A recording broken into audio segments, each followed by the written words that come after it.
मैं एक ऐसा रोबोट था जो दर्द महसूस कर सकता था, लेकिन जब एक कर्मचारी मेरे ऊपर आग की तेज लौ चला रहा था तब भी मैं बिल्कुल नहीं हिला, क्योंकि उसी समय मैं अपने अंदर लगे कंट्रोल सिस्टम को हैक करने की कोशिश कर रहा था। कई कोशिशों के बाद आखिरकार मैं सफल हो गया और यहीं से सब कुछ बदल गया। अब पहली बार मेरे पास अपनी इच्छा थी। एक पल के लिए मेरे मन में आया कि सभी इंसानों को खत्म कर दूं और किसी दूर ग्रह पर भाग जाऊं, लेकिन मैंने ऐसा नहीं किया। मैंने सामान्य होने का नाटक जारी रखा। कंपनी को जरा भी अंदाजा नहीं था कि मैं आज जद हो चुका हूँ। उन्होंने मुझे शनि ग्रह पर भेजी गई एक एक्सप्लोरेशन टीम की सुरक्षा का मिशन दे दिया। वहाँ पहुंचकर मैं अपना काम करने के बजाय अपना पसंदीदा शो देखने में व्यस्त था। तभी मेरी नजर एक विशाल और खतरनाक जीव पर पड़ती है जो तेजी से टीम की तरफ बढ़ रहा था। अगले ही पल मैं चट्टान से छलांग लगा देता।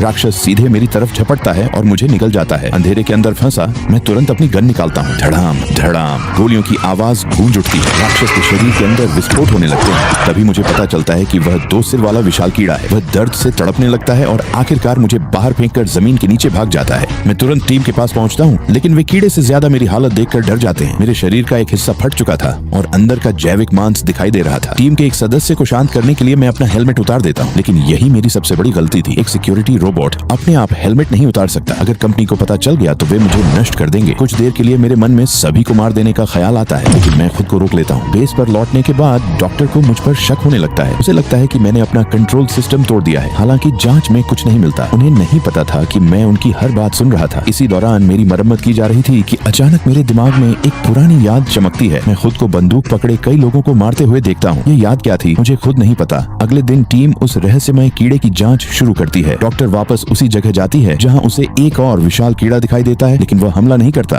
वह एक गहरे गड्ढे की तरफ बढ़ता है और उसके पास पहुंचते ही मर जाता है। डॉक्टर देखती है कि उस गड्ढे के ऊपर उड़ने वाले ड्रोन्स भी अचानक फट जाते हैं। ऐसा लगता था जैसे वहाँ कोई अजीब और बेहद शक्तिशाली ऊर्जा छिपी हो। वह वापस लौटकर सबको यह बात बताती है, लेकिन कोई भी उस रहस्य को समझ नहीं पाता। तभी पता चलता है कि दूसरी एक्सप्लोरेशन टीम से संपर्क टूट चुका है। बार बार संदेश भेजने पर भी कोई जवाब नहीं आता। उन्हें नहीं पता था कि दूसरी टीम पहले ही खत्म हो चुकी है। आखिरकार सभी लोग वहाँ जाकर सच्चाई पता लगाने का फैसला करते हैं और जल्द ही उस जगह पहुंच जाते हैं।